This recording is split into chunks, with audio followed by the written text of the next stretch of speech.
Welcome Ethan Abrahams from Seven Zills. If you're creating a brand and you're not doing content, I think you're doing yourself a disservice simply because if you're a bit scared of money, you're naturally going to repel it or not think you're worthy of it. But then if you're around people who are doing $1 million a month, but they're still pushing, they're going, fuck that, I want 2, I want 3, in a healthy way. Straight away, you start to think bigger and play bigger, probably take bigger bets. I was hanging out with people that were making $1 million a month at 17. So my thought process of money was just like completely different to anyone in my like smaller friend circle. Fake it till you make it. I agree and disagree with that because...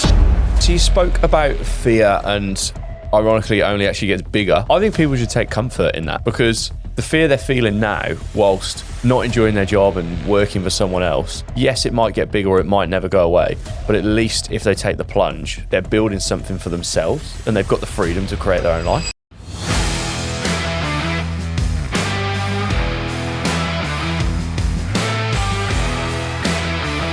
Hello and welcome back to another episode of the Two Blokes, One Business podcast with Powley and Harv.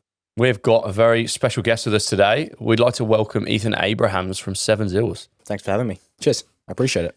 Now, Ethan, if I'm starting a business in 2025, but I'm absolutely shit scared of doing video content, am I going to lose? I seriously reckon the video content aspect is all about the trust. So if someone sees you online multiple times in different places, you're going to be a lot more trustworthy than someone not doing that. So it's sort of like, do you want to be in your prospects' faces a lot while adding value and keeping trust or not? That's the way I look at it. I love it. Let's break it down further then. The people that do come to you and the people you help, where do you kind of really level them up? So we work with sort of a diverse type of businesses, different like within ecom, within the service. I'm sure you know Swish from Ryan from Swish, or any other coaches, consultants, or any other like online businesses. I just think within the niche that they're in, a lot of them are selling high ticket products, right? A lot of them are selling high ticket services. They're selling something pretty expensive. And the people that do that, you need a lot of trust. You don't want to have buyer's remorse. You want to be everywhere. You want to educate. And I personally don't see a lot of those people doing not a lot of content because they're trying to reach more people. They're trying to, even if they're not going to convert a lot of the people, at least they still gain their trust. And, if someone speaks to that person might connect them with someone else that becomes a client. So when I look at content, it's just a trust thing, plus also, cool, how many people can I reach?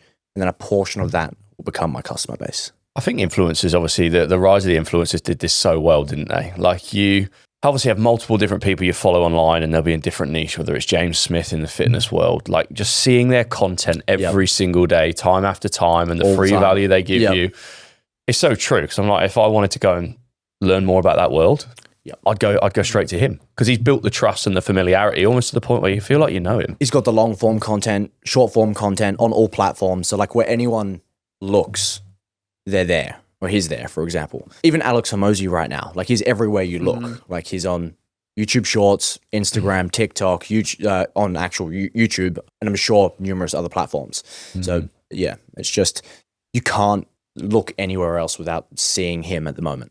Yeah. I think there's 2 reasons people don't post videos. I think one is just the general embarrassment. Right. I'm putting myself out there. I'm scared.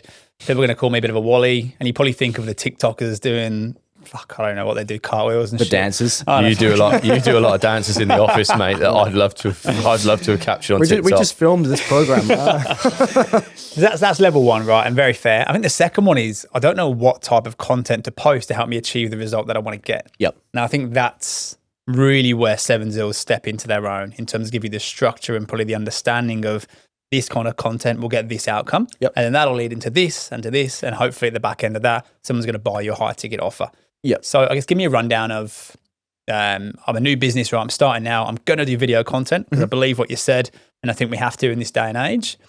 What's the framework? Where do I start and where do I finish? I would firstly map out like what do you want to achieve with filming content? Is it like the main acquisition source? Are you getting all of your clients, all of your customers from short form content? Are you building like a brand on just like your socials to then educate and then convert that way? Or do you just want to promote and create content to grow this thing into like a long-term vision of yours, to whatever that is? If you're creating a brand and you're not doing content, I think you're doing yourself a disservice, simply because if you're not showcasing your thing, your product everywhere, how's everyone going to see it? Like, it's just a weird thing. I'm very confused why a lot of people don't do it these days, especially if they're trying to grow and scale. But yeah, I would say as a first thing, map out why you want to create content. Is it to, one, get customers solely, or is it to educate and showcase your product? And then from there, map out, cool, what does that look like? And then dive more into that aspect of the content creation. So that's like writing out scripts, maybe even like checking out your competitors, writing down different ideas that you want to do. Then I would engage a company or engage a videographer or something like that and be like, cool, this is something that I really want to create. How do we do this effectively, fast, and like so it doesn't take up weeks and months of my attention to create 2 videos? I would say imperfect action is better than nothing.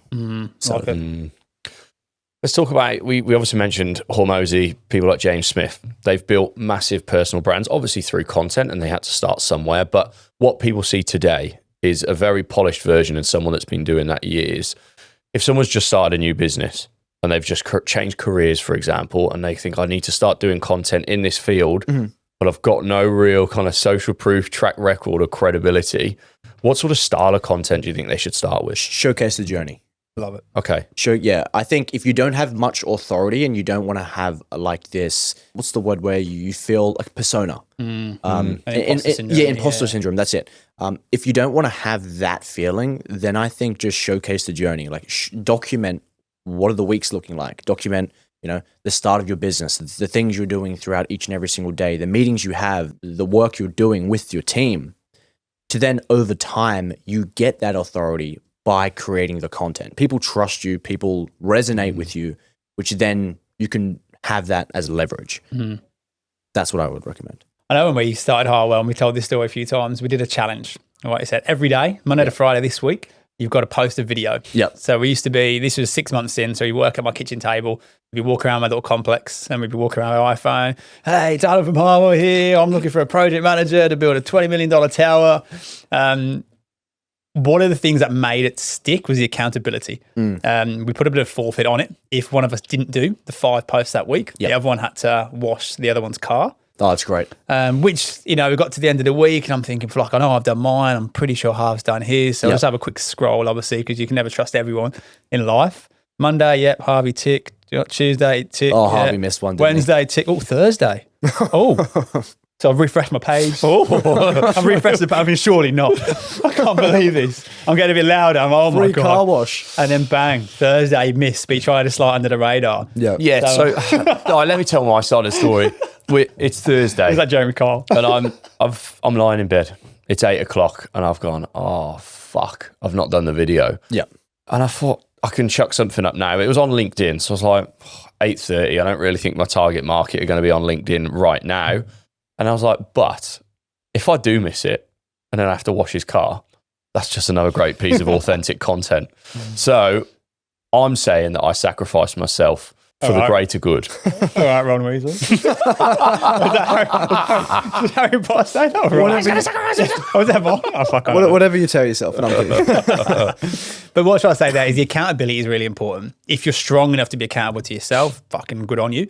For us, it was good having the partnership where it was, I guess, competitive, maybe one, but also the not fear, but you don't want to lose as well. You don't want to be doing this car wash, which obviously Harvey did. How do you build those habits in, and I guess look in business in your own business and your daily habits to get 7 Zills to where it is today? But also if you are someone who's starting out with content, what are some simple ways that can start and then stick to it? So on the content side of things, I would recommend just scheduling 1 day a week or half a day a week or 1 day a fortnight, depends on how much content you want to create, and just section that out for just creating content. Like you do nothing else but creating content. If that's writing the content and filming the content, great. If that's just filming the content, whatever you want to do, awesome. But within that time frame, you do not leave wherever you are until you get the content. And that's just like an accountability thing. So it's like, cool, the end of each week, I have X amount of content to distribute on X amount of platforms, so I know I'm going to hit my goal. Versus just working throughout the whole week. As business owners, we know how busy it is, and it's just like, oh, damn, I forgot to get the content for this week. Oh, I'll do it tomorrow. Or something comes up. Oh, I don't have time. So instead of pushing it to the last priority, because at the end of the day, if we're trying to make sales, if we're trying to grow and we're trying to maintain the trust, content is important. So yeah, I would recommend just sort of scheduling in a time every week, every fortnight, every month, and just focusing on that. Just go hard. We toyed with that because it's like you said, content's the easiest thing, even if it's just a simple LinkedIn post in our world. It's the easiest thing. You get to the end of the day, you're knackered, you fucking run over anyway. You just forget about it. So we've started trying to block out like an hour every week. And some weeks we stick to it, some weeks we don't. Like we're not perfect, but we would schedule our entire week of LinkedIn posts in 1 hour. Awesome. Yep. Every single day, Rosie had a little look into the times that like LinkedIn's most active. So obviously you get more coverage and more views. And we would just try and do that in 1 hour. Mm-hmm. And then okay, after a Monday morning, my LinkedIn content for the entire week is ticked off. So then it makes the videos that you stack on top and little things like that a lot easier because you've got the base of it there. And I think it helps with consistency as well. It kind of gives me that feeling that when you get up and make your bed, you know what I mean? You go, fuck, I'm off to a good start here. If I know at the start of the week, I've got all of my content scheduled, I just feel like I've got my fucking shit together. A quote that came to mind actually, Harves, when you were... he just quotes and he fucks No, it's a Bartlett one. If it's easy to do. Yep. I can't get this right. I told you. Something messes up the quote. Something that's easy to do is probably also easy not to do. And I think content's a perfect one of that because it can be super easy to fire one out. But at the same time, like you said, it's easy to go, I'll just do that tomorrow. Next week. And there's one thing that I'm a big Alex Hormozi fan. There's one thing that Alex Hormozi said recently in a podcast that I listened to or something that I listened to. Again, content. Yeah. He said, if you get I don't know what you're striving towards, if you're striving towards views or mainly sales or both, whatever it may be. But if you're getting 10, 20, 30 views on one thing right now and you're continuously posting content, but you're still getting 20, 30 views, it's okay because it's just right now that it's getting 20 to 30 views. It's like a disservice to yourself thinking your business won't grow to a level it could get to for people to then be looking at all of your content. So he's framed it in a way of like, it's okay. It's like this for now. It won't be like that forever. So if you're thinking about starting content, but like you don't really get many views, you can't like see if it's worthwhile.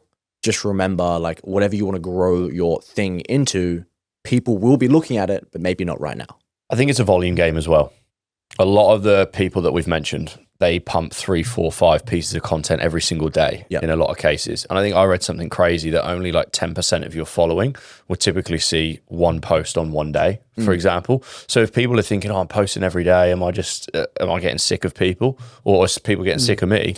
No, because half the people or even most of those people aren't even seeing that content. And even if they're watching it, like they might even not be there. You know how like sometimes you're just on your phone and you're just like, what did I even just like, I don't remember. So if you continuously post, if it's not just the same type of content, say for example, it's values, say for example, it's like a video, some photos, like some testimonials throughout the day or throughout the week, people are going to scroll throughout so many people's different posts and different social channels, they're probably going to forget. So it's okay. I'm very bullish on stories right now. So we post a lot of stories on the company account. It's like testimonials, value, some cool projects. Just because a story, it's like a sequence. There's someone that speaks about this really well. His name's Nick Setting. I think he lives in Dubai or something like that. But he focuses on testimonial stories and then value stories and then like a call to action. So it's like you're showcasing so much on like this sequence. And then it's like, this is how, you can get in touch with us, or this is how you can get this free thing or something like that. But yeah, stories is massively overlooked right now. Everyone's trying to post posts and videos, which is great, but stories is overlooked massively. I want to dive into ads. Now, this is a world we're trying to learn at the moment. So we've got an online education business that you've actually just helped us film. Would you believe it? I'm surprised you're not sick of us. This is day 3 in the trenches of back-to-back filming. So we probably look like shit. And again, for us with Harwell, we haven't spent a penny on paid ads. It's all been very organic. Iconic. Fuck me dead. It's all been very organic, and it's been pretty just authentic and real and raw, right? It's been sharing what we're doing, we're sharing who we've helped, and we're sharing some of the wins we've had. Great. This new online education business, it is the world of paid ads, which again, you guys are going to help us with. As a level one, speaking to a 5-year-old, basically us, what is this, I guess, the psychology behind a free ad and a paid ad? When should you move from a free ad to a paid ad? What's some of the tricks of the trade behind it? Yeah.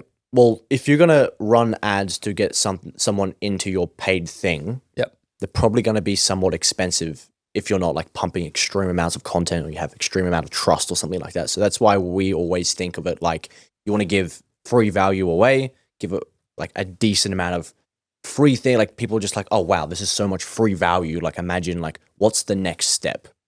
Especially if that value is like they can do stuff with it versus just like a simple workbook that, you know, someone made on ChatGPT that anyone can get. As long as it's real good free value and you're posting content to maintain trust, you're doing all the other things that everyone says you should do, that's what we recommend is definitely more like a free value first versus just like getting them into like a $50,000 program. But at the end of the day, the conversation does still go more in depth.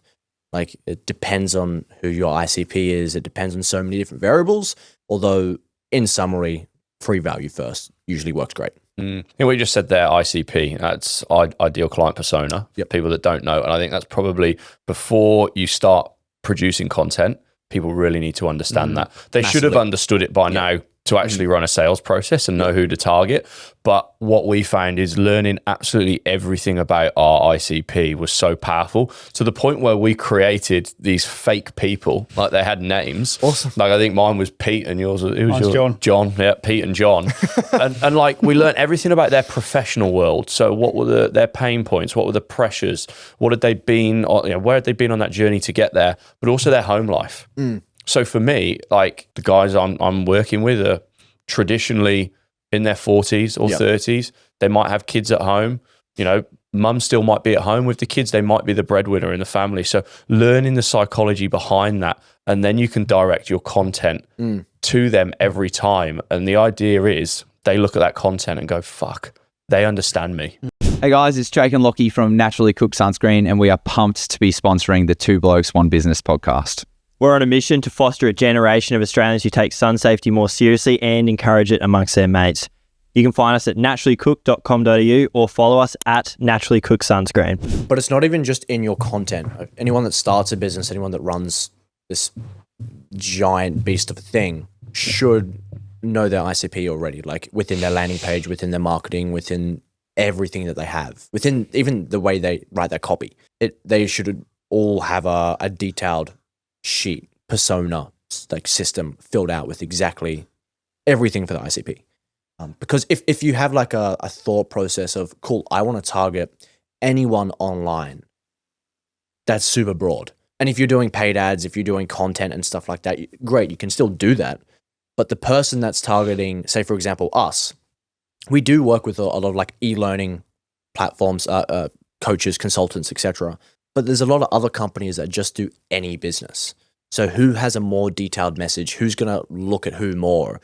If you're creating a lot of content, if you're doing ads and you're doing all the same things, one message is 10 times more clearer, one's a bit more vague.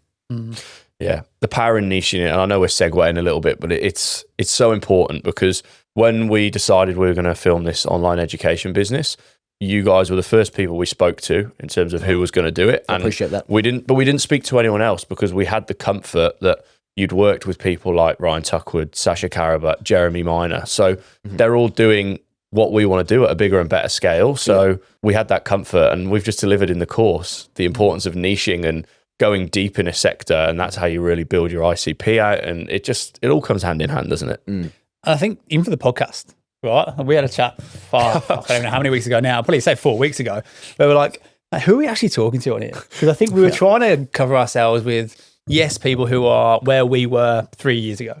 I'm working somewhere, I've got big dreams, I want to have a crack, I don't know what I want to do, I'm just a little bit scared to make the leap.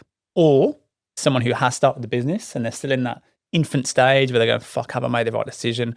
Am I going to make a success of it. But then we were also trying to speak to these fucking high level people who are 10 years in. And we're thinking, okay, if you're actually serious and you want some high level shit, you're probably going to go and listen to the Diver CEO. Yeah. I think what we can talk really truthfully about is that 2-3 year, or for us 2-3 years ago, so that pre-business stage, and then just when you're into it, because that's what we're living through, that's what we've learned through.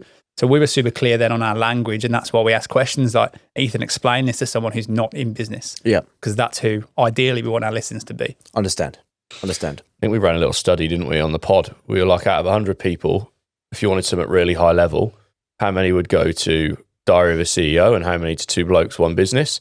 And we decided the majority of 51% would probably go to Diary of a CEO. It was fucking close. But you've got to follow the data. Yeah, we got to take it. I'm keen to learn the start of your journey a bit more. So Ethan, when he started 7zils, talk to us about what you were doing. Had you done any of this before? I was young, man. I was in high school. This was probably when I was like 12, 13. That's mental. Seriously? Yeah, very young. And I basically had a group of friends that were just going out to the street doing like street photography and stuff like that with the iPhone.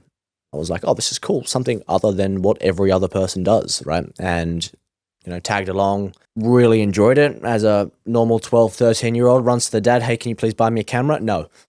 I'm like, sick. Okay, awesome. Grateful that my father was like, you do this for 2 years straight and you're like obsessed with it. He'll get me like a very, very entry level something to just start off with.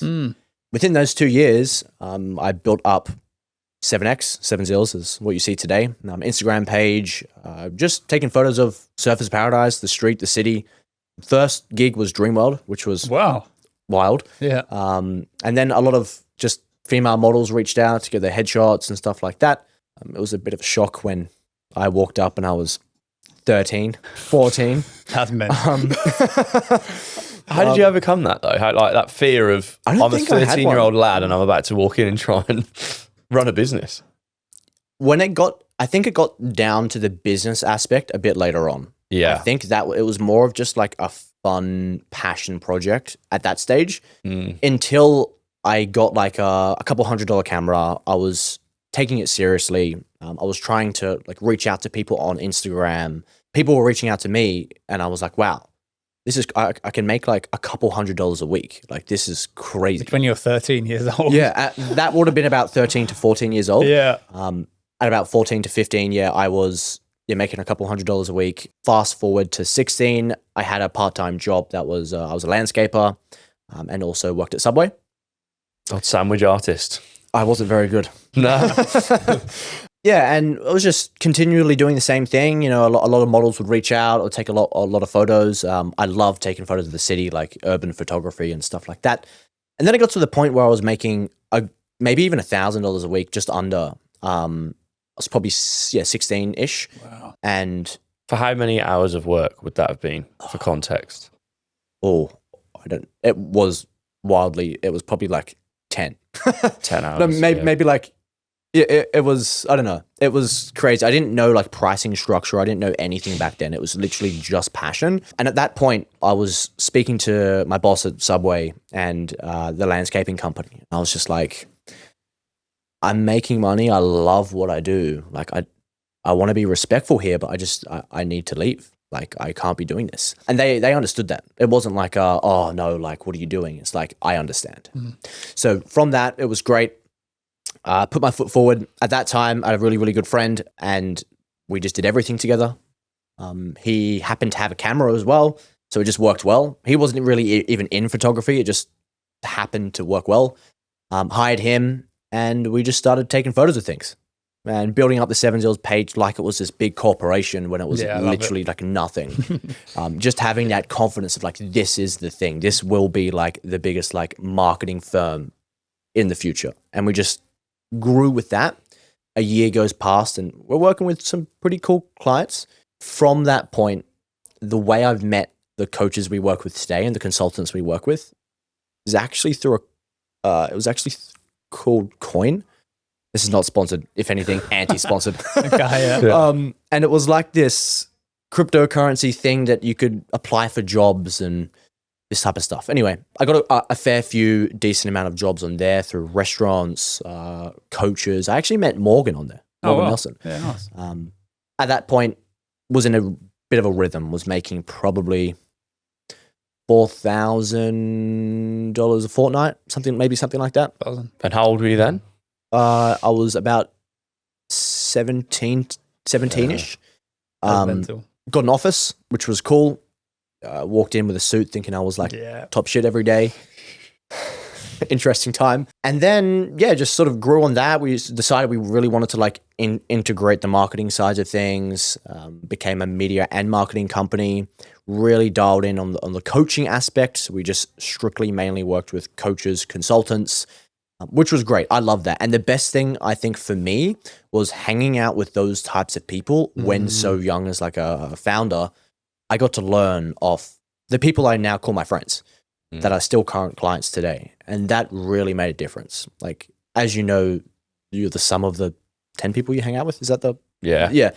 I think we change it every week on this podcast. It's 5, then it's 7, then it's 10. That really made an impact because I was hanging out with people that were making $1 million a month at 17. So my thought process of money was just like completely different to anyone in my like smaller friend circle. Yeah. And that helped. And that really did help. I think that's really powerful. I think we spoke about this on a pod or two ago, Halves, is how big your world is. Yep. Right. For you, if you'd have just stayed at home, got a normal job at Subway and you hung around people who are kids your age also working at Subway, $1,000 is probably the equivalent to what your perception of the $1 million a month was because that's the world you're in. Yeah. And straight away then, and let's get a bit woo-woo now, it's that energy with money, right? If you're a bit scared of money and you're scared of those kind of sums, you're naturally going to repel it or not think you're worthy of it. But then if you're around people who are doing $1 million a month, but they're still pushing, they're going, fuck that, I want 2, I want 3 in a healthy way. Straight away, you start to think bigger and play bigger, probably take bigger bets, grow the business because you're less scared as well. Massively. You're around people who've already taken the risk. Yep. And that's something that you don't experience until you do, which sounds like a bit of a shit statement, right? But until you actually go and see the world and do the world and meet people and play a bit bigger, your own fears are going to be kept so small. I always think back to, if we'd have stayed in Worcester or Hereford, right? Our world would have been so small. No one takes risks. No one wants to do anything in England because everyone's a bit pessimistic and, everything's cloudy and grey and the sky's grey, the people are grey, the buildings are grey. No personality. Literally. Just, it's like a fucking episode of a series of unfortunate events. That's what your life is. It's just, you go back to those, we talk a lot, it all goes hand in hand. Like those experiences you're talking about and that magnitude, that just comes from 2 17-year-old lads going and getting a couple of cameras and using content to make it look like to the outside world they had this awesome, massive, big corporate agency when really it was just 2 17-year-old lads with a camera. It was massive. There's another saying, something about... I'm loving these quotes. Fake it till you make it. I agree and disagree with that because you don't want to, again, be... What you mentioned before. You don't want to be deceitful. Yes, I don't like that at all. Very anti the sides of things of business. Although I think putting myself in the shoes where it's like, this is where I want to be. I'm going to like act as if this is like this type of company.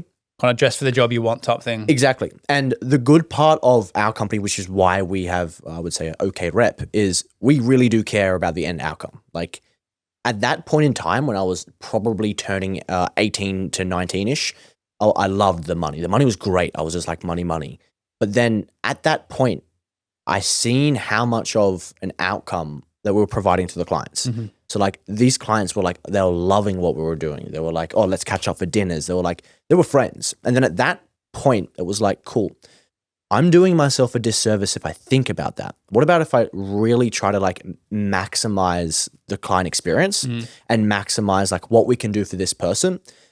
And I've never looked back. Like if we just focus on this, you'll make more money. I think one of you guys said it in the program. If you just focus on like the outcome the client gets and focus on that real relationship and you actually care, you'll make more money, make greater connections and grow more as a business.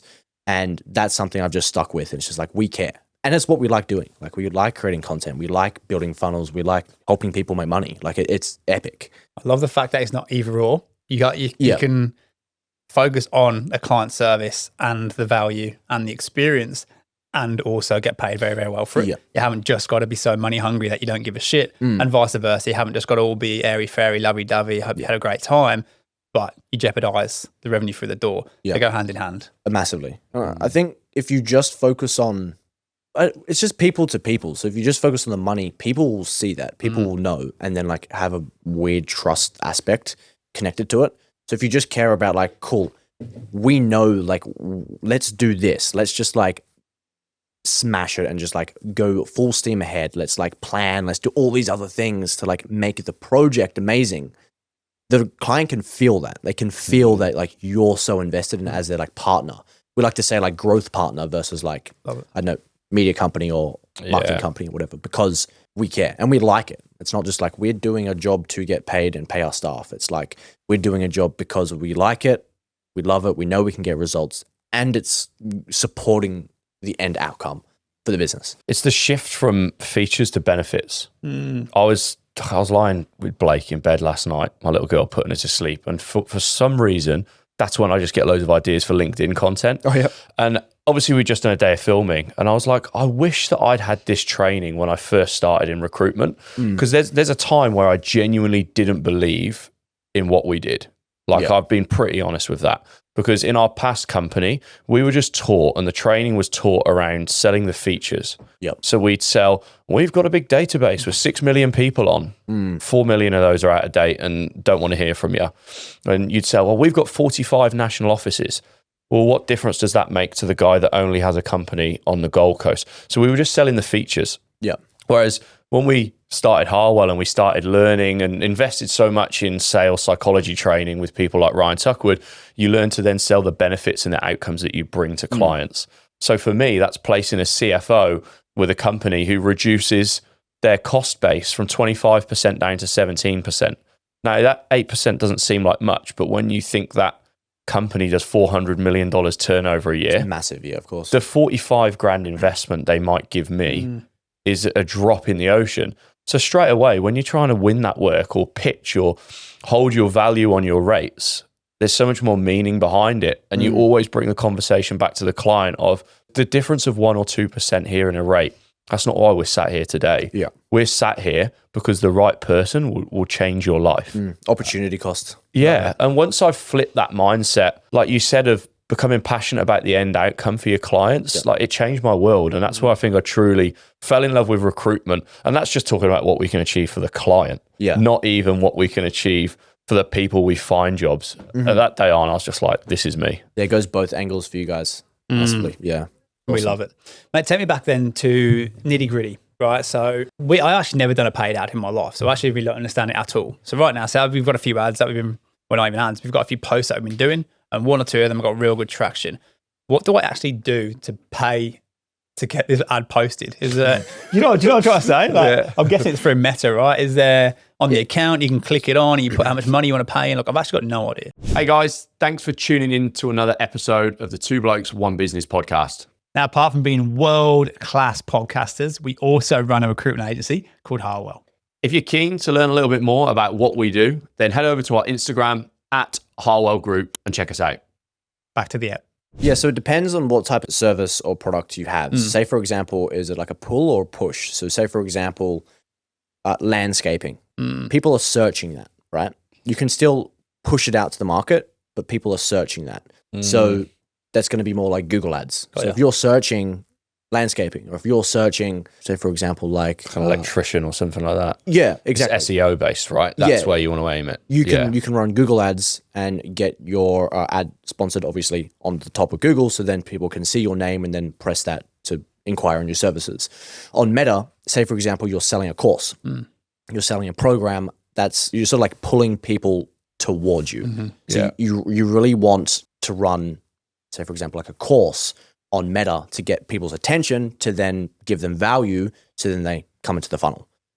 Versus, a course on Google. A lot of people aren't going to be like, recruiting course. You know what I mean? So, it makes so much sense. But what that course, and the reason we created that course, is to help people escape the 9 to 5 or career changes. So they might be sat there going, I want to escape the 9 to 5, or I want to change careers, but they don't know that they can do that with recruitment. So completely now understand why we're saying we need to pull those people, get their attention, to then give them enough information over a period of time to actually change their belief of, okay, this course could give me an outcome that does tick those boxes of a career change. And this also comes into play with the content side of things, building the trust. Because if you're pulling them towards you, they see your offering, they get something for free. They're going to always see you if you're always posting content. They're going to always like trust you. They're going to be like, oh, this guy's everywhere. Cool booked. Yeah. Know what I mean? So then you want to set it up then. So we're going to do Meta because we're allegedly starting an online education. When's this coming out? was this the bomb that was dropped? Yeah, that's how fucking knows. So we've got the content we want to do. We want to then go and spend some money on it, right? How do I set the budget? How do I know who I'm going to try and target? What are some of the levers you pull, and how do you specify that on Meta? So that's our co-founder Vian's sort of like main role within our company. But I would find out your exact ICP and really go in depth versus just like, oh, anyone that wants to do XYZ. I would be very, very granular and be very specific versus not. That's just what we find works well. Unless you've got like a massive audience, unless you've got like a massive brand play, that's what we would recommend. I think, if anyone's sat at home listening to this and they're thinking about a business idea, like that's one thing they can start with today. Don't stress about your fucking logo or your website just yet. Just start learning your ICP for that potential business. Because if you do that over a period of time, you're going to start, validate the idea. Can I solve a problem for this person that they're going to pay me X amount of money for? But then by the time you do launch, you're going to know exactly where to target them, which in turn means you can probably make money a lot quicker, which should then deal with the objection of risk and fear, which is the number one thing that holds most people back. That's why, we've got a guy coming to join Harwell who is joining the recruitment industry, but he's had 18 years in a senior finance career. Now, he'll supercharge his progress because he understands his ICP from day one. He understands his ICP better than I do because he's been there and lived it for 18 years. So he is the ICP. So his messaging will be on point from day one. 100%. It's like you saying you were an accountant and you now target accountants. Wait, let's pause. Is that correct? I know you said yes. I wasn't. No, I've got a degree in business, which majored in accounting, but never was an accountant. If I was, that'd be so powerful. Okay. Yeah. That's your ICP. But bang done. The fella's going to nail it. He's going to be a freak. I'm really keen to dig into mindset. We talk a lot about this. We've just discussed number one thing that holds people back from ever starting this idea is fear. You were a 17-year-old lad. You'd been in business since 13, 14. You're signing an office lease at 17 years old and bowling up in a suit every day. Were you overconfident? Did you have fear at that point? I think the fear came when we had like team in the office and the office itself and pretty big clients to support as well. I think at that point it was like, oh, like this is it. Like we're doing this versus just trying to run for something. I think the run is always more important than overthinking it, trying to getting it perfect to then do it. So I think that's what happened. Like I was just running, just trying to do all these things. Happened to get to that stage, and then I was like, cool, not sweating. So yeah, I think people underestimate how hard it is though. Like if I'm going to be 100% honest, it's a lot of hours. It's a lot of self-doubt, a lot of all that stuff. Mate, so you spoke about fear and ironically it only actually gets bigger. I think people should take comfort in that because the fear they're feeling now whilst not enjoying their job and working for someone else, yes, it might get bigger or it might never go away, but at least if they take the plunge, they're building something for themselves and they've got the freedom to create their own life. They have less anxiety of like not knowing anything to like, cool, I need to like grow this thing. And that's the anxiety. They've already taken the step, which is the most important thing in my thought process. And there's something that is very relevant right now where it's like you need to have so much against you to make it work. Because if not, then you've got no pressure to do it. It's just like you're in this limbo phase where, oh, it's okay not to work so much, or it's okay not to like trial to like just dial in. I don't like that only because I feel like I get a lot complacent. I feel like I not taper down a bit, but there's just no like, I need to do it this week. I need to do this because if not, this will happen. And I love that. I love that because if you have this big goal, this big thing, and this stuff's like pushing you up, like you need to do it, you will do it. It's just the law of, forget the law. Is it reciprocity? I don't know. Something. That sounds good. It's good. Yeah, let's run with that. Yeah. Mate, it's bang on. And me and Harves are so similar. Me in particular, right? Unless I feel like I'm like, fuck, we need to be switched on here. We've got a big goal to go and task. I don't have the urgency or the intensity. But even this new business, right? This online education, but I've been going, fuck me, we've got a lot of work to do to get this up to a point to film. And then it's kicked me into gear and we've gone and achieved a really good outcome with the level of script that we've done. Gold. But it's like I need to be a bit scared and a bit fearful and a bit fucking nervous to really get into that high performance mindset. So the positive is I know how to trick myself into working really hard, but at what point do the goals stop getting bigger, right? Because 3 years ago, a big goal would have been just fucking come up with a name for a business. Yeah. And now we've got one business. We've also got a podcast. We've also got a team of 8 that we try and manage. We also actually recruit as well. And now we're going to go and launch another online education business just so I can have that level of stress. It's just in you though. It's just like in your DNA. There's like this thing that a lot of people say online where it's like you have a yo-yo on your hands pointing out and you're always running towards the yo-yo. The yo-yo is your goal. You never get to the yo-yo. You just keep running. And that's the goal. The goal is not like getting the yo-yo and then you're like, oh, what do I do now? It's just like the goal changes as you go. Yeah. We talk about it so much, don't we? When does it stop? Like, when does it actually stop? Because it's a scary thing. We're biting off so much at the moment. And whilst we're young and we've got the energy, I just think, fuck yeah, let's do it. And there's definitely things that haven't worked and there's things that definitely have worked. But I think back to our old job, 30K a month in recruitment is kind of like the generally accepted monthly billings of you're doing okay. And when we started Harwell, we were like, wow, imagine doing 30K each, but it comes to us instead of going to the company and you get a cut of it. And then we started doing that. And then we hired people and you're looking at the P&L and you're going, okay, oh, now we need to do 40s. And then you hire a few more and you're like, all right, now we need to do more like 60K each a month. And now we're sat here going, okay, now we probably need to do 70s or 80s. But just from that pressure of we've got overheads and staff, which we hire the staff because it's going to come to a bigger outcome effectively, and we will buy back a bit of balance. But that following you up and pushing you up, all of a sudden 70K for me and 70K for ads has become our generally accepted amount of you are doing okay. Whereas in a different environment, you did 70K, mate. You got a fucking trophy. You're literally getting carried in the office on a throne. Similar to, as we mentioned before, who you surround yourself with, who you hang out with. Maybe because you interview a lot of extremely successful people, being around the people making 1, 2, maybe even 3 million a month, even a couple of like 500, 600, 700, whatever it is, like that as the standard. It's like, oh, 30K is like, that's getting by, if that makes sense. It's crazy, isn't it? It really is. I don't think it'll ever stop. You know what comes to mind? We had Dr. Maltai Timur on here, who's a burnout therapist.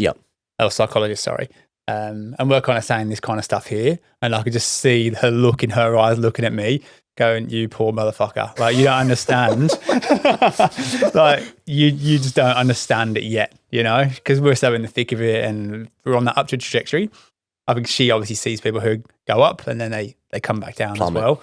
And that's always in the back of my mind, to be honest, because she's like, look at your day. And this is a really good example. Look at your day, list every activity you do.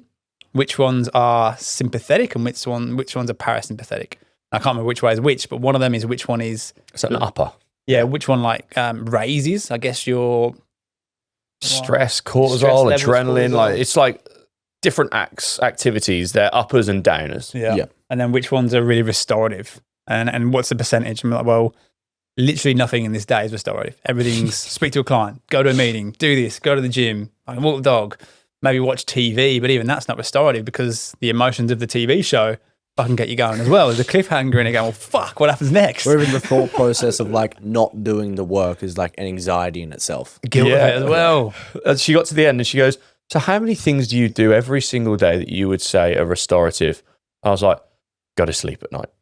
And she's like, you're fucked. But then what she said was really good on that. You could just listen to the podcast if you want to. Oh yeah. But what she did say was 20 years ago, 20 years ago, getting 8 hours of sleep was fine because you wouldn't really take your work home. You weren't always attached to a phone and ding, ding, ding. But now because we're so stimulated and so switched on, the body needs more than just 8 hours of sleep. It needs actually breaks in the day and restoration to keep you at least level. Yeah. Which hearing that, I was going, fuck, I'm so far off it. Make sure the performance doesn't die off maybe or something like that. Yeah, okay. That's what I'm going on full tangents here. There's one the other day that you made me laugh with. It was watching videos from when we first started and you were like, fuck, that will look so old. And we will, hey, like from 2 years ago to now. What we put the body through and the brain through. Oh, I was like tanned. I had a bit more hair. It's like 16, 15 nowadays. Yeah, my face was like just so full. Like Blake, my little girl, laughs now. Like when I try and get serious with her and like raise my eyes, she like looks at me and points to my forehead and starts going, ah! It's obviously my eyebrows go up and I get wrinkles on my head. And I'm just like, oh, brilliant. It's finally taken its toll. That's funny. But it's mental, because we're all sat here talking about, oh, it's hard and you're stressed, but nothing else comes close to the feeling you get in business and that kind of never-ending graft and journey of just ticking things off and moving up and getting introduced to that person and that business opportunity and now this business idea. It's hard to replace, isn't it? 100%. It's also, if you think like you have a bad day and then you randomly have a lucky day, you should just reverse engineer how you had that lucky day and repeat that. Because at the end, like, if you have good days every fortnight, every month or something like that, just be like, cool, what is my good day? Alex Hormozi says it's great. I've heard this one. Yeah, like I want to go to the gym, make money, and write or something like that. That's my good day. Just be like, cool, what's your good day? Hopefully it's filming content. Okay. Cool. I was just thinking about something you said earlier, and it was just about the ever-changing goalpost, but also like people having extremely high standards. And I look back, and even for context, I had a period in England where I was literally grilling chicken at Nando's. Like that was my job. Peri Rivers, Peri Rivers, they used to call me. And even then, I knew that I was destined for more. And the reason I knew that is because they're obviously a big corporate franchise chain, so there's SOPs for everything. Yep. And I'd always just be finding there's a better way we can do this. There's a quicker way we can do this. This is more efficient. My brain was just always on the go. And being in a big global corporate, there's pushback. No, this is the way it's always been done. You've got to do it this way. And I'm just thinking that was entrepreneurship at its very basic level. And there's probably so many people listening to this podcast that might not think or probably have that doubt or fear, I wouldn't be a good entrepreneur. But if they're in their every day-to-day job and they're going, oh, here's a better way that could be done. I'm fed up of being told by a boss who's been off the tools for 20 years that that's the way it should be done. They're the people that should be looking at going down this path, because that is quite literally stage one of entrepreneurship. Find something, find a better way to do it, fucking fix someone's problem through that, and then ask them for money as a result of what you're doing. At a very basic level, that is it. And then film it. With 7 zills. Oh, mate, that's been a cracker. I think the story of starting at 13 is outrageous. I've never heard of someone start a proper business like that, and one you've continued to scale as you've gone on. Like, we love you boys sick. Like, you, as I've said, you're the first and the only name when we decided to record the online content. I appreciate that. The rep you've got within, especially on the Gold Coast, of what we know and the people we know is very, very, very strong. And I've never seen a bad bit of content that you've done, or a bad event, to be fair. Thank you. So massive hats off to you. This has been a really good chat, I think, on two sides. One, if you're someone who wants to start in a business, right? Am I too old? Am I too young? Well, definitely not. Definitely not too young. 100%. But also on the marketing and the ad side of it, the video content, it's so important to do. So if you can just get over that first fear and get through it, and then do the second one, and then form the habit for the third and the fourth and the fifth, it's going to stand you in good stead, hey? Just finding consistency to have it in your calendar is probably the first step I would tell anyone. Just block it in your calendar, then make sure you do it each and every single week, each and every single fortnight or month, and then it can never creep away from you. That's what I would recommend. I love it. I was just listening to ads then, giving you a massive rap, thinking, yeah, no, he's fucking right. Like everything, all the people they work with, super successful. So this course that we've just filmed, that means we're on, right? Well, it depends how you think of it, right? Obviously, track record wise, you hope so. But what if it's a numbers game? What if they've had such a good run for so long? At some point, it's got to come to an end. Don't jinx it. Don't make you jinx it. Oh, fuck. So if you listen to this podcast, please come and buy a course. But seriously, Heath, if someone's going to be listening to this, right? I guess one, how would they be your ICP? What kind of person would they need to be, or what stage would they need to be at? And then if they're thinking, shit, that is me, how do they reach out to you, mate, and potentially look at partnering with you? Don't do the Tocky special. Nice. You know how coaches, consultants, or sort of like anyone online looking to like consistently create content or grow, get more sales, we can help people with that, become their marketing partner. Love it. And how do they find you? On Instagram, 7xills, or just on our website, 7xadvertising.com. Love it. Cheers, Heath. Awesome. I See appreciate you it, next guys. week. Awesome.